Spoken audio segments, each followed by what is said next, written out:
Ooh, baby, who doggy? I'm not gonna lie. This one was a bit of a doozy to get through. Man, I don't understand what these people are doing. To me, it's kind of crazy that you can have an IP like this, which, some people like, not me. I was never intrigued with this. I always thought that the game was overrated. Again, not to sound repetitive from my previous preview video, but bro, come on. Until Dawn, the game is a walking sim, and I don't understand why people aren't more honest about that, but we're not here to discuss that overrated game. We're here to discuss this potentially overrated movie. Oh, man, this one was.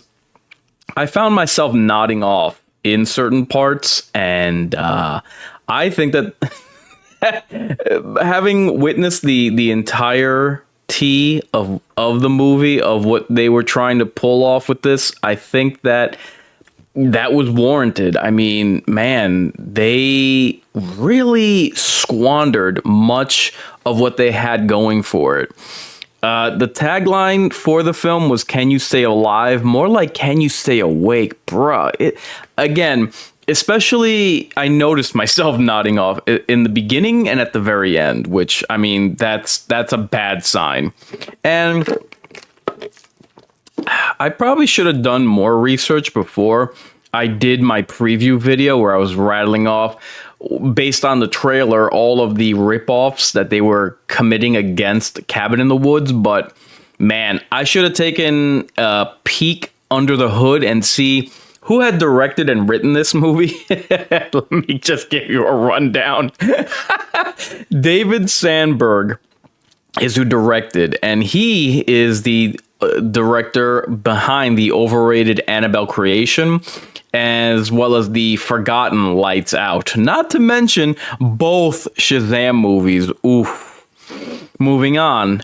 The writer of this film, Gary Doberman, is also, get this, the writer of The Nun, Annabelle Comes Home, Salem's Lot 2024. Oh, but it gets better. Also the writer of Curse of La Llorona.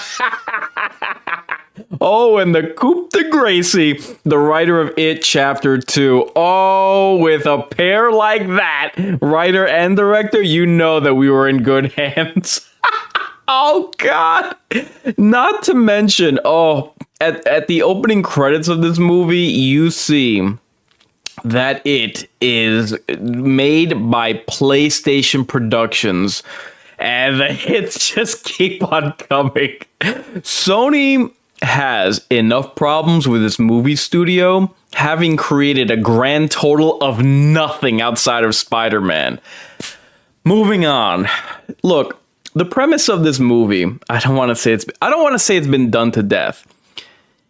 And what I'm referring to is reliving a day over and over again, and the reset button either occurring at the end of the day or when you die, when the day runs out. This has been seen with films like Tom Cruise's Edge of Tomorrow, which is an example of when it's done right. Something like a movie such as Happy Death Day, well, that's a Blumhouse film. What else would you expect? Hey, while we're on the subject of how the premise of different murder scenarios can be botched, as well as how poor a movie studio Sony is, remember, kiddos, this is the same production company behind Escape Room. Remember that landmark film? Me neither. Oh, Sony Studios, how do you keep surviving bankruptcy? So, back to the show. Until Dawn. This movie establishes 3 separate origin stories for what is going on and how it's going on. And it's like, they don't gel well. I mean, it's 3 separate origin stories. I was watching this movie saying to myself, you know what? I'm on board if they straight up don't explain what's going on. Like, if you just accept the premise for what it is. I was completely on board with that. they're the ones that felt the need to explain, over explain, and then go into straight up, let me spell it out for you by the end. And man, just none of that was good. None of it was impressive. None of it was necessary. And it just, by the end, it just felt like babbling. I'm like, this is unnecessary, man. Just keep it going. Just get to it already. You don't need all the exposition. And I'll be getting to the exposition. Anyway, while drafting the lore of what's going on, the movie finds it necessary to break its own rules, which I won't spoil, but I'm watching this, I'm like, wait a minute, this doesn't add up with what you're trying to establish or what was previously mentioned. So every night is supposed to be a new threat that the survivors are supposed to confront, but when the movie runs out of gas, they just go the convenient route and recycle monsters that the survivors have already revisited. I'm left scratching my head and wondering, you couldn't think of anything else to murder these people with? Like, horror has a pretty lengthy rogues gallery, but I digress.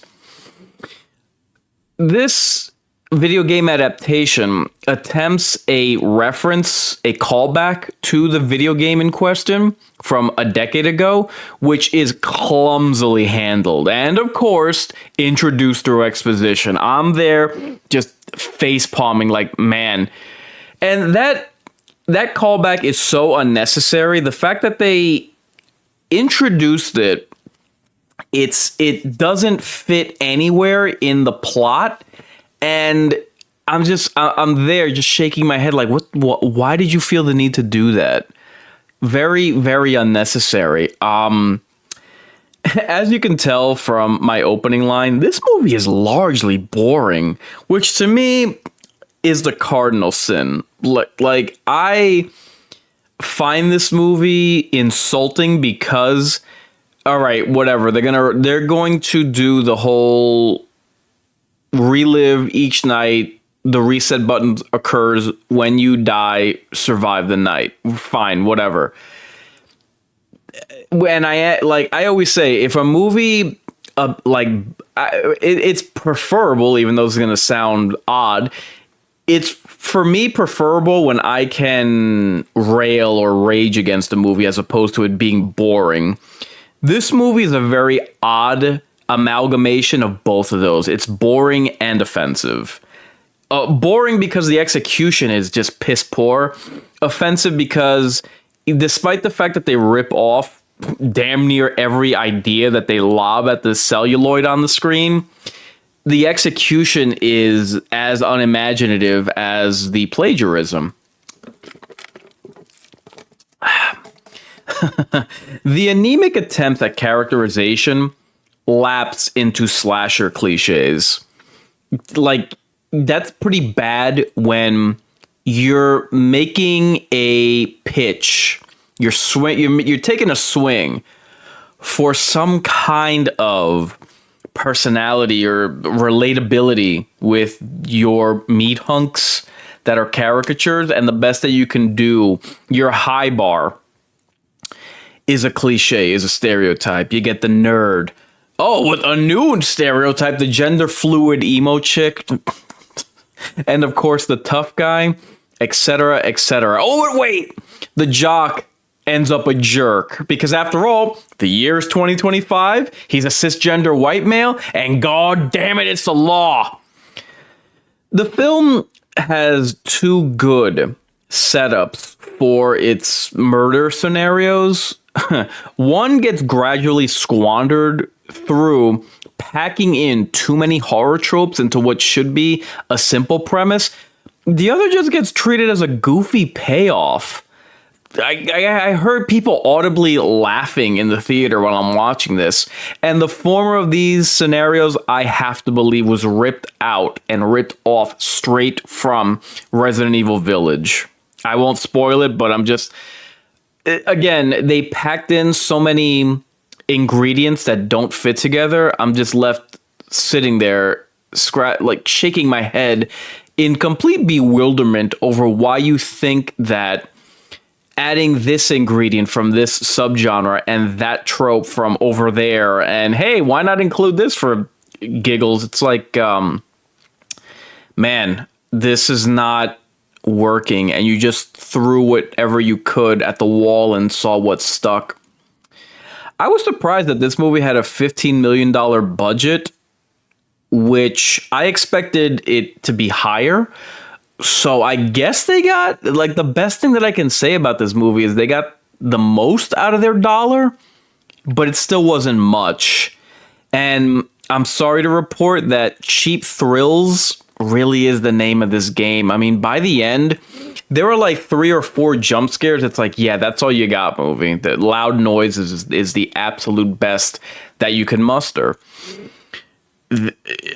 In many ways, this movie reminds me of Doctor Strange Multiverse of Madness. Whereas that movie wasted exploring different dimensions and blows its chance at a compelling film, Until Dawn could have really gone nuts with its death traps and murder scenarios and blows its chance at a compelling film. Another thing it has in common with that Marvel disappointment, pun intended, is how it doesn't take advantage of its environment. They really could have had some fun with the great outdoors, but I guess that would require some level of imagination. And by the way, yes, I was completely right with every way the trailers and by extension the movie plagiarizes Cabin in the Woods. By the end, they pull this found footage gimmick that, despite my revulsion for that faux genre, could have been intriguing or at least served the plot. But hey, let's be honest, it plays out about as well as a found footage movie. They outright just, oh man, the plagiarism is so bad. They outright rip off one of the more iconic scenes of my favorite horror film of the 2000s, The Descent. And they're shameless about it. They're just, all right, we're just going to do a carbon copy of this other scene that we thought was cool and just insert it here and hope that nobody notices. I did. Speaking of, one of the more egregious bootlegging schemes that the film regresses to is how often it steals ideas from Silent Hill. I won't spoil how, but the film does go so far as to, in one instance, include an air raid siren. Like, come on, movie, try.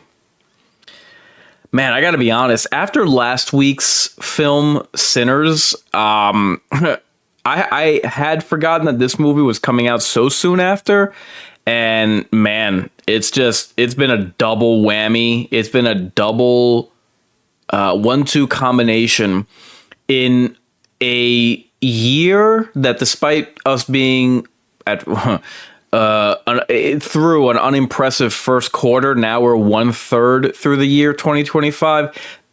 This has been a god awful season for horror. Just these first 3 months and now 4 months, man. I'll get into Sinners in another video, but as far as this movie's concerned, it's riding the wave of video game adaptations. And don't forget, we get 2 of these bad movies because that Five Nights at Freddy's sequel comes out in October. Oof, man. I don't know how, I never do box office predictions. I don't know how well or poorly this one's going to do at the box office.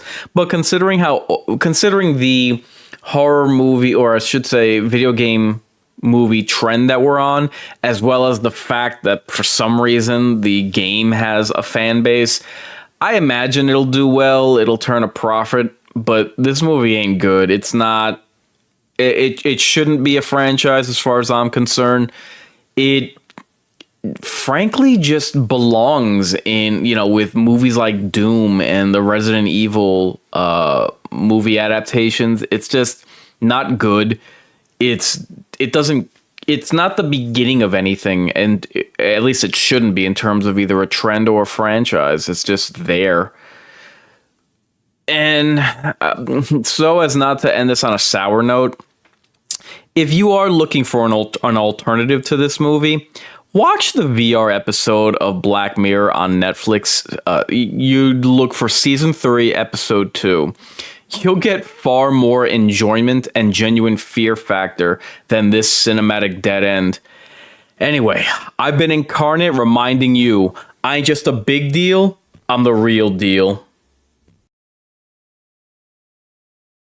If you're resigned to your fate, time to subscribe to your fears. Warn your friends. Warn everyone.